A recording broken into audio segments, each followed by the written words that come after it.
Get real. Logo Athletic, authentic team apparel.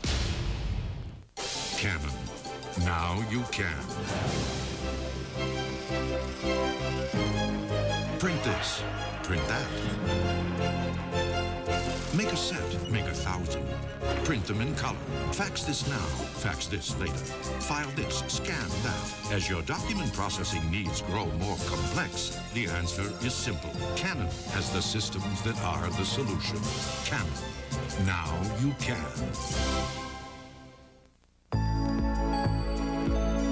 When was the last time you Taste of Wheaties, made with wall-to-wall, indoor, outdoor, toasty, tasty, 100% whole wheat. A whole mouthful of flavor. It's the whole Megillah. So for taste that goes all out, go for the over-the-top taste of whole wheat Wheaties. Now on the commemorative Cal Ripken Jr. box. And welcome back to NFL Primetime. They've gone to overtime in the desert. Eric Swan blocked a field goal with about 2 minutes to go. The Cards have won the toss. They have the ball 14-14, Cards and Seahawks, 17th overtime game this season. Well, the World Series in Atlanta on Saturday night. Deion Sanders coming in with the Dallas Cowboys on Sunday afternoon. For sports fans in Atlanta, almost a circuit overload. And before the game, they're out to see Deion. Deion getting his high $35 million, I guess, from Jerry Jones before the game. Remember a year ago?